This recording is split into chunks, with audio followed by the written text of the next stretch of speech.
My name is Rebecca and I'm an artist. Not the kind you see in fancy galleries, but the kind who spends her days in a modest charity center, painting with kids who've seen more than they should. I've always believed that art can heal, and every day I see it happen with these children.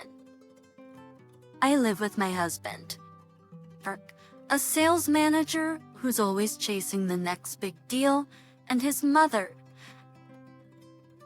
Bertha, who's never seen a reason to hold back her opinion. Our home is a constant buzz of Mark's phone calls and Martha's TV shows. It's not easy, but it's life. One evening, as I was preparing dinner, I decided to share some exciting news. Yet, Martha, I entered some of my paintings and the kids' artwork in a city contest.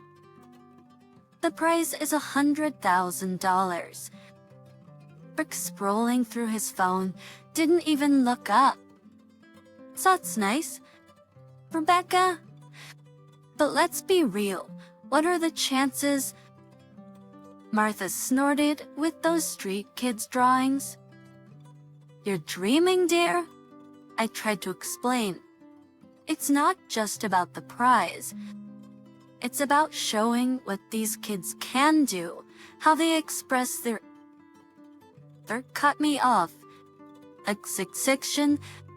Rebecca, why don't you find a real job? Pick something that actually pays. I sighed, looking at my half-chopped vegetables. That's important to me. Lark, at this job, these kids, they matter. Moreover, my salary at the center is quite enough to pay bills and food.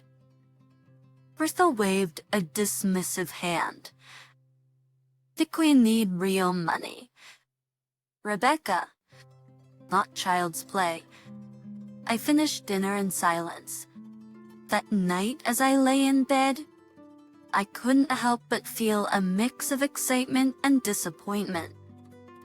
I believed in my dream, in the magic of art, and maybe, just maybe, the contest could be a new beginning. But at home it felt like my dreams were nothing but whispers in a storm. I closed my eyes, picturing the colorful, chaotic art room at the center, the place where my heart felt fullest. Tomorrow, I'd go back there to my little haven of paints and smiles, away from the doubts and the cold reality of my home life. This contest, it was more than a chance for money. It was a chance to prove to myself, and maybe to Mark and Martha, that what I do is valuable, that it has the power to change lives. And with that thought, after tea, I drifted off to sleep, dreaming of vibrant colors and the sound of children's laughter. Each day at the charity center was a journey into a world where paint and canvas became tools of transformation. There, surrounded by children who had seen the darker side of life, I found my purpose. We painted murals together, walls turned into vibrant stories of hope, each brushstroke a testament to their resilience. I remember one afternoon, a shy little boy, to me, who had never picked up a brush before, created a bright sun with rays stretching across the wall. That his smile as he stepped back to admire his work was brighter than the sun he'd painted. Fuzzy moments like these were my daily reminders of why I did what I did. But at home the story was starkly different. One evening, I returned home, still carrying the joy of the day's achievements. Besides a feature to share, I approached Mark and Martha in the living room. Mark, look at this, I said, showing him a picture of the mural. Timmy painted this sun. He's never drawn anything before. Mark glanced at the photo and then back at his phone. That's nice, but it's just a drawing. Frustration welled up inside me. It's not just a doodle. Mud. It's a big step for him. He's been through so much. Bertha cut in sharply. Rebecca, when will you stop playing therapist with paint? It's a child's drawing, nothing more. You need to start living in the real world. Her words felt like a slap. It's not just playing. Bertha, these kids, they find a voice through their art. It's healing for them. Mark let out an exasperated sigh. What about our mortgage? Venture healing isn't going to cover it. You need a real job.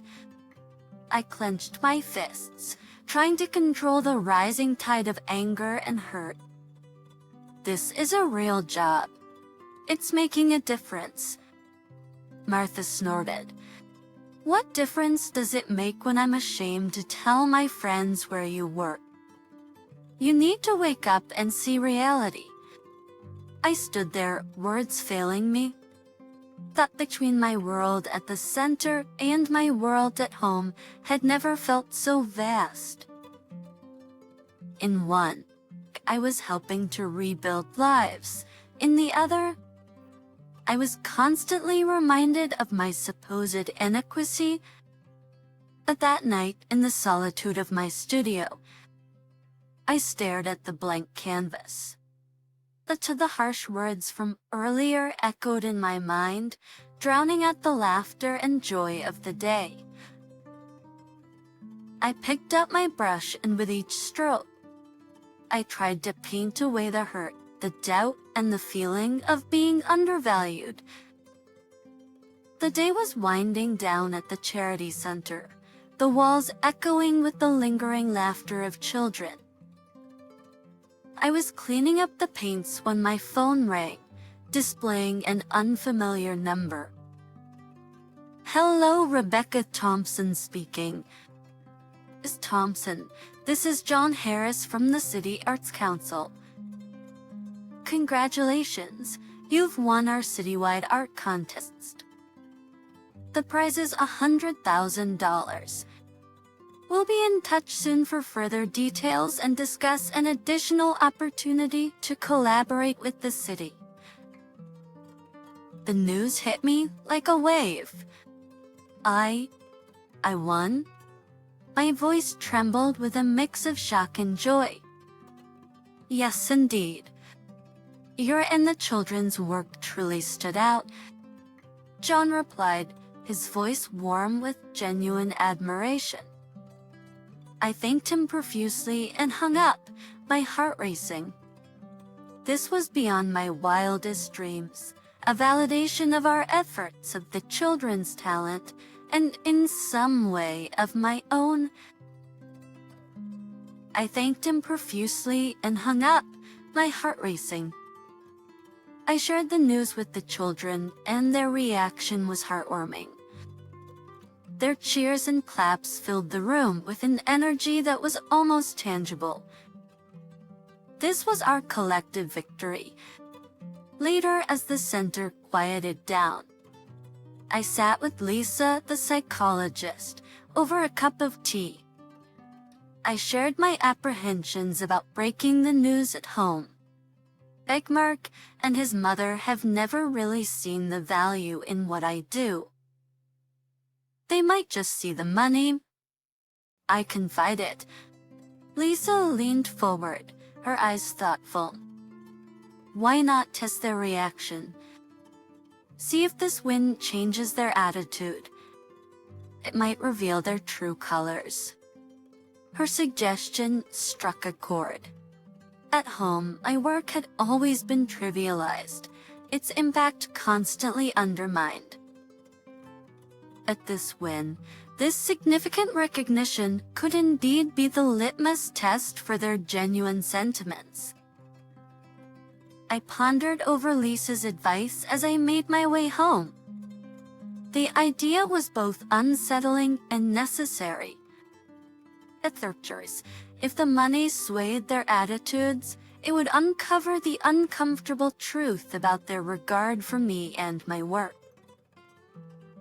Stepping into the house that evening, I decided to hold off on sharing the news just yet. I wanted to observe, to plan my approach carefully. Lisa's words echoed in my mind, and I knew she was right. It was time to find out the truth, however uncomfortable it might be. I went to bed that night with a mix of anticipation and apprehension. I was sure of Mark's love, or at least I wanted to be. But Lisa's proposal was an opportunity to see beyond my hopes, to understand the reality of my home life. I agreed with her. It was a test worth taking. The evening, I decided it was time to put my plan into action. Sitting at the dinner table with Mark and Martha, I took a deep breath and said, "I have something to tell you. I won the city art contest. The prize is $100,000. The reaction was immediate and dramatic. Mark's fork dropped to his plate with a clatter, and Martha's eyes widened in disbelief. $100,000. Rebecca, that's incredible, Mark exclaimed, his usual indifference replaced by a surprising enthusiasm. Martha, who had always been quick with a critical word about my job, suddenly softened. "Dear, that's wonderful news. We're so proud of you," she said, her tone unusually warm. But during the meal, Martha fussed over me more than she ever had, offering me the best pieces of chicken and constantly refilling my glass. Mrs. Mark, too, was uncharacteristically attentive, asking about my artwork and the contest in detail. Like their newfound affection was overwhelming, almost suffocating. I noticed them exchanging glances, a silent communication that I couldn't decipher. It was as if a switch had been flipped, and the usual cold, dismissive atmosphere had transformed into one of exaggerated warmth and interest. Later that evening, I stepped out of my room to get a glass of water and overheard a hushed conversation coming from the living room. Curiosity got the better of me, and I quietly moved closer. "We can finally redo the kitchen like we wanted," I heard Martha say in a hushed tone. "And get that new car. We deserve it after all," Mark added, his voice laced with greed. There was a pause before Martha spoke again. "Once we have the money, we can think about, well, Rebecca doesn't really need to stay here anymore, does she?" My heart sank as I listened. Their words were like daggers, revealing their true intentions. Picking the affection at dinner wasn't for me. It was for the money. They were already planning to spend my winnings on themselves and even discussing getting rid of me. I quietly retreated to my room, their words echoing in my ears. The test had revealed their true colors, and they were darker than I had imagined. I lay in bed, a mix of hurt and clarity washing over me. This was not the love and support of a family, it was opportunism, plain and simple. As I closed my eyes, the weight of their betrayal pressed heavily on my heart. The truth was out, and now I had to decide what to do with it. The morning air was tense as I sat down for breakfast with Mark and Martha. to the news I was about to break would surely stir the pot, but I was determined to see it through. Casually, I started. I decided what to do with the contest money. They both perked up, leaning in with a keen interest that had been absent before. I'm donating the entire $100,000 to the charity center, I said, watching their faces for reaction. The response was immediate and explosive. What? Mark slammed his hand on the table, his face red with anger. Get out of your mind. Martha's voice was shrill, filled with disbelief and outrage. You're giving away our ticket to a comfortable life. You foolish girl. I remained calm, though their words stung. It's not our money. It's mine, and those kids need it more than we do. Mark's voice was laced with scorn. This is the most idiotic thing I've ever heard. Careful. I tried to explain, it's not throwing it away. It's helping children who have nothing. But Mark was relentless. It's not just about the money. You've always been this way, naive and foolish. I should have seen it sooner. I was planning to wait, spend the money first, but now I want a divorce. Rebecca, I can't be with someone who throws away opportunities like this. His words cut through me, but they also brought clarity. This was the reality of our marriage, stripped of any pretense. I looked at them both, my decision firm. If that's how you feel, then it's clear to me now.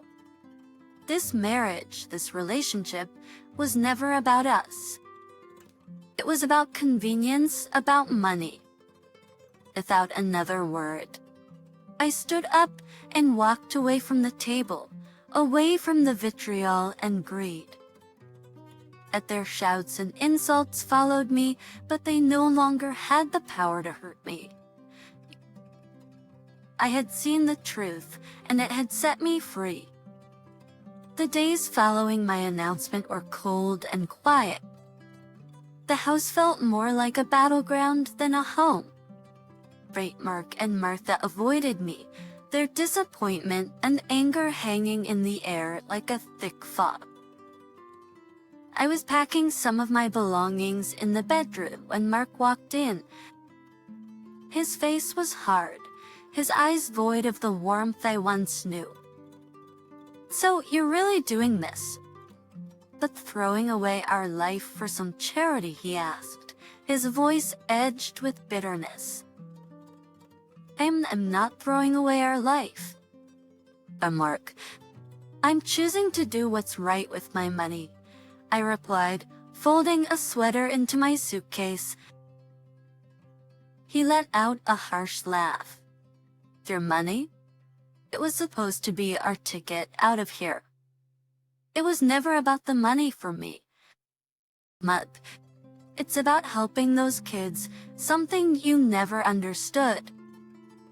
His frustration boiled over. You're so blinded by your so-called mission that you can't see the real world. You're a dreamer. Rebecca, and dreamers don't survive. I zipped up my suitcase, feeling the finality of the moment. Maybe that's the difference between us. I dream of making a difference, while you dream of money. Mark's face tightened. You know what, Rebecca? Maybe it's better this way. I can't be with someone who doesn't see reality.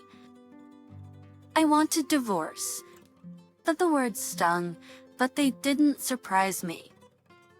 If that's what you want, a clower tamanin nark.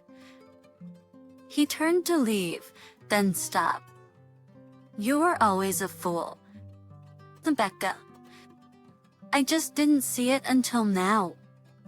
After he left the room, I sat on the edge of the bed, the weight of his words sinking in. The love I thought we had was overshadowed by greed and misunderstanding. As I carried my suitcase downstairs, Martha didn't even look at me. Her disdain was clear, her silence louder than any words. Stepping out of the house, I felt a sense of relief mixed with sorrow. That chapter of my life with Mark and Martha had closed, but ahead of me was a path of my own making. I got into the taxi, glancing back at the house one last time. This wasn't just an end, it was a beginning. For a beginning of a life where I could be true to myself and my dreams, free from the chains of greed and misunderstanding. The day to sign the divorce papers arrived with a mix of relief and finality. I walked into the lawyer's office, feeling a sense of purpose. Mark was there, and to my surprise, my team for the mirth that accompanied him. Their presence together was a stark reminder of the life I was leaving behind. As we sat down, Martha didn't waste any time. "You're making a huge mistake, Rebecca, throwing away a marriage over some charity money," she hissed, her tone laced with disdain. "And how do you plan to survive? With your tiny salary? You can't even afford a decent place to live," she continued, her words sharp and biting. Mark sat silently, casting contemptuous glances at me. I listened to Martha's tirade, feeling a strange detachment. Their words no longer had the power to hurt me. Once the paperwork was done, and it was time to leave, I turned to them, a smile playing on my lips. "You know, I was just testing you," I said, their confused looks fueling my confidence. "Testing us?" Mark echoed, puzzled. "Yes, I wanted to see how you'd react if I said I was donating all the money. And you both showed your true colors." Martha's face contorted in confusion. "What are you saying? I'm not giving all the money to charity. That was a lie. And the city? They've given me several lucrative projects. I'm going to be just fine," I said, the satisfaction of revealing the truth making my words strong and clear. The color drained from Mark's face, and Martha's mouth hung open in shock. Their reaction was everything I had expected and more. Mark suddenly found his voice, desperation seeping through. "Rebecca, please. I'm sorry. I didn't mean any of it. Can we start over?" I looked at him, once my husband, now a stranger begging for a second chance. "No, Mark, we can't. You showed me who you really are, and I have no desire to be with someone like that." Turning to Martha, I added, "And you? Martha should know that money isn't everything.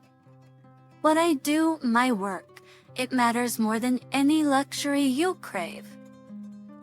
Without another word, I walked out of the office, leaving them behind in their shock and disbelief. I walked into the sunlight, feeling lighter and more confident than I had in years. The divorce was the end of a painful chapter, but it was also the beginning of something new. A chapter where I was the author of my own story, unburdened by others' greed and deception. It was a freedom hard-earned and well-deserved. The months following my separation from Mark and Martha unfolded like a series of vibrant brushstrokes on a once blank canvas. I found myself immersed in a new rhythm of life, one that echoed with the sounds of children's laughter at the charity center and the quiet concentration of my work on city projects.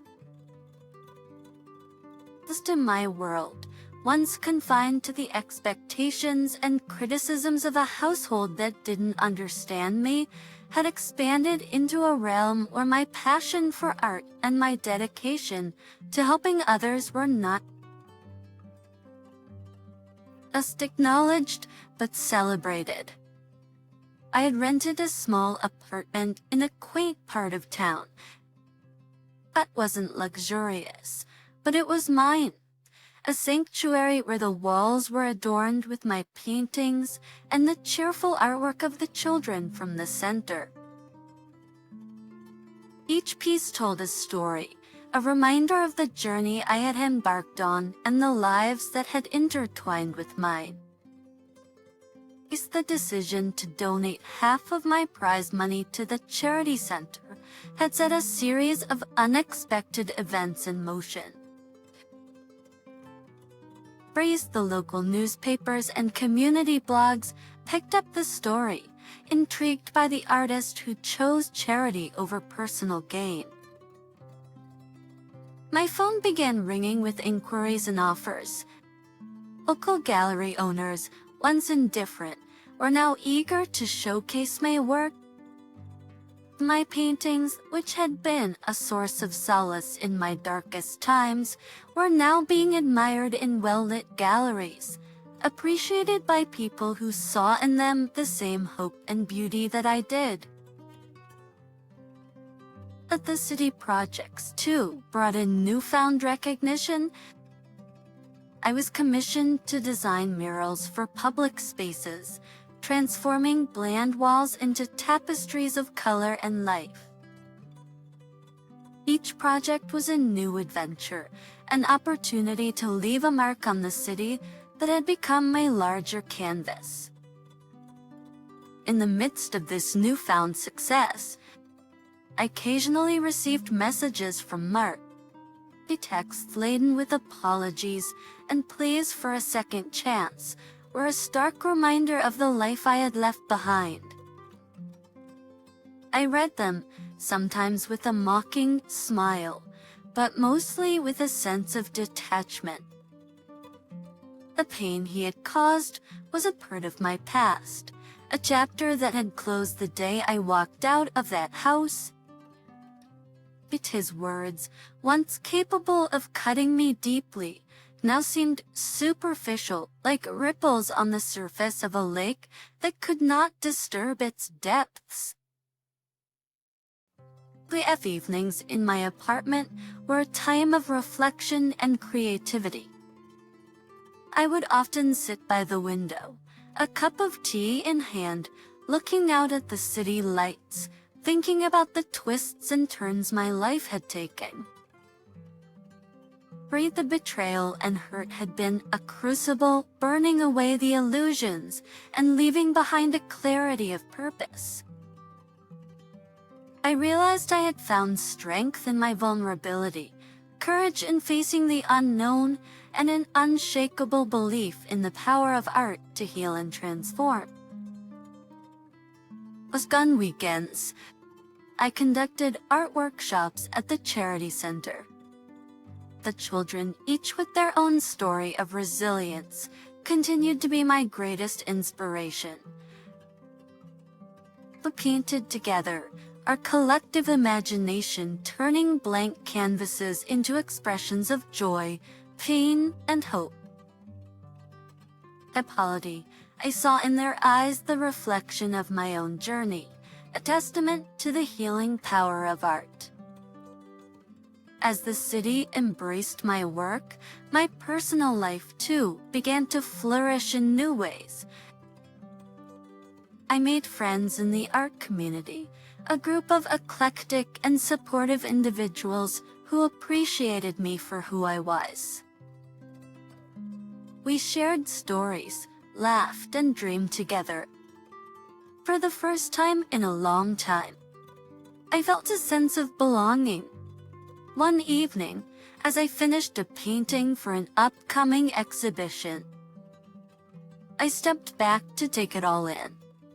It's the vibrant colors on the canvas, the sense of accomplishment, and the peace that filled my heart. It was a far cry from the days of doubt and belittlement. I had emerged from the shadows of a stifling relationship into the light of self-discovery and fulfillment. As I turned off the lights that night and settled into bed, I thought about the future. It was unwritten, full of unknowns, but I was no longer afraid. I had weathered the storm and found my rainbow on the other side. My story was one of transformation, a reminder that even in our darkest moments, there is the potential for a masterpiece. And I was just getting started.